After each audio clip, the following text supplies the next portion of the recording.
going to do today, it is a song that was written in the 50s in Haiti. And it was a song, it's called Yellowbird.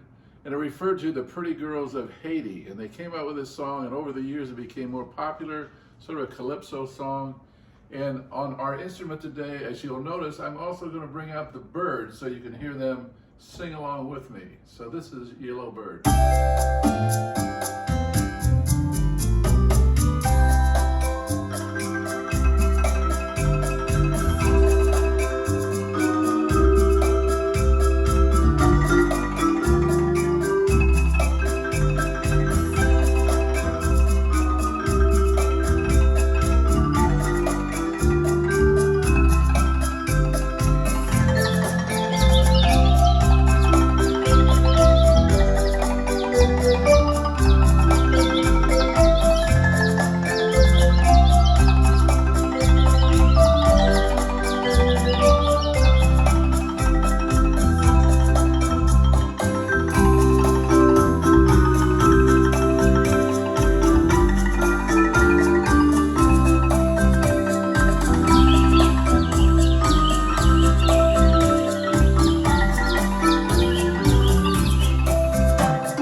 Get to hear birds every day.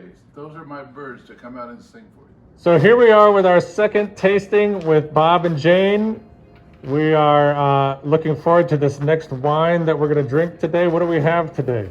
We have a Meritage, but before we start, I want to comment on our masks that you see in the picture. Oh, we're wearing masks? We at Yonah Mountain Vineyard are practicing the safe practices of keeping the virus away from everybody. Where did you get the N100 mask? Well, my son-in-law works at Emory. He's a hospitalist. He got them a long time ago. Oh, that's good, because they're very subtle. You can't even tell.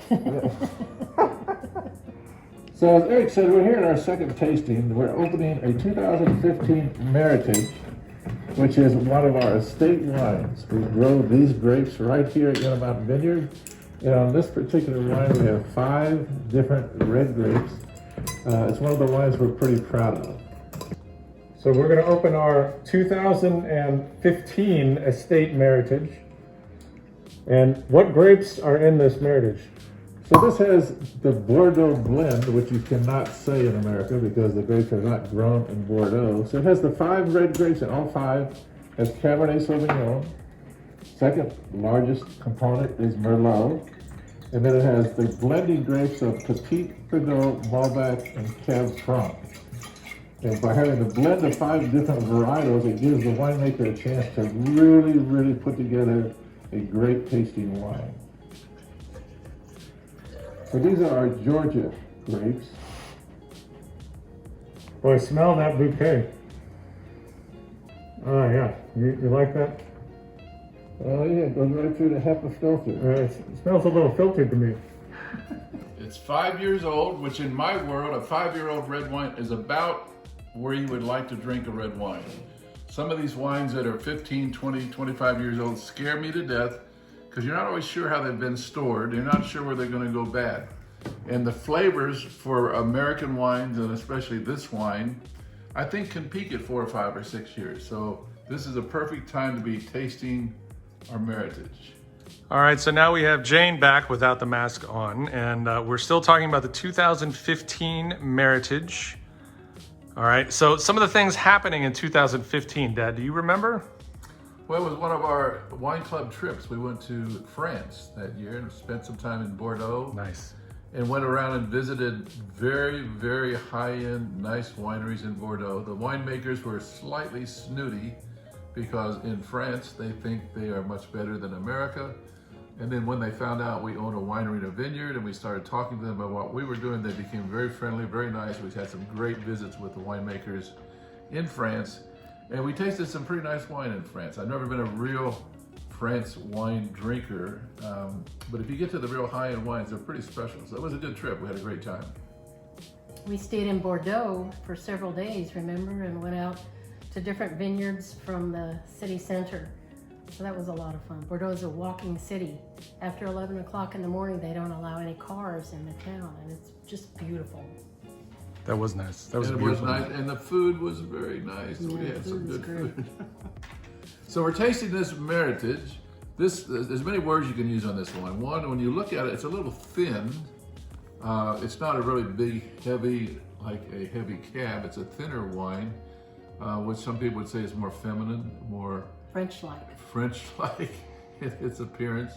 And with the 5 red grapes that we have into this, we have pretty complex flavors, but not really strong flavors. I think it comes across with red fruit, probably some light red fruit, maybe some raspberries, red raspberries. But a nice flavor, very smooth, not biting in any way. Not at all. What we've discovered over the last 5 years is that our Georgia grapes and the Georgia wine that we produce have sort of an earthy flavor to them. I think this pairs really well with food. As the French would say, the wine is not fighting the food like some of the big, heavy Napa cabs will do. The French like to feel like the wine just blends with the meal and your food. So I think this Meritage does that.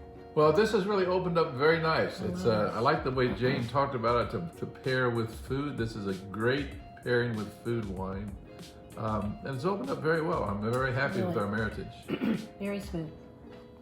We're trying to make this a little educational as well as fun. So one of the questions I get from people is, at what temperature should you be storing your wine bottles? And the whites are different than the red. And if Eric will pan over to our little cooler over here, you can see the temperature we keep our reds are almost 10 degrees warmer than what we do with the whites. Jane and I like our white wine to be fairly cool, and so we keep that temperature. And this is where we have our coolers. So 54 and 46, almost 12 degrees apart. Right. It's perfect. Dad, didn't we have a project that you've been working on the last few years that you always like to talk about? Yes, your mother thinks I always have to have a project. So a couple years ago I said, no one's ever done a coffee table book of a vineyard and a winery in Georgia. Why can't we put together a coffee table book with Yonah Mountain Vineyards? So we put together some very talented people, and we have out now the very first coffee table book ever presented in the state of Georgia. We have some beautiful pictures. Were you hiding that this whole time? Yes, we have a story. We tell the story of Yonah Mountain Vineyard and how it was put together. Nice pictures of all of us. You can buy this off the webpage. It's called Life in the Vineyard with Bob and Jane. So we hope you enjoy these segments. We're planning on doing these at least once a week. We have a lot of different wines to share with you, and we look forward to being with you next week. Send in your questions, right? Yes, send in any questions you have. We will answer those for you. All right. Until next week. Bye-bye. This song I'm going to be doing for you was written in 1912. It was a precursor to ragtime, and it's called the Robert E. Lee. It was named after the paddle rail boat that went up and down the Mississippi River, the Robert E. Lee. And it became very popular and then faded for a while. And then a lot of people have come back and sung this song over the years, Waiting for the Robert E. Lee.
That's it. That's it. That's it.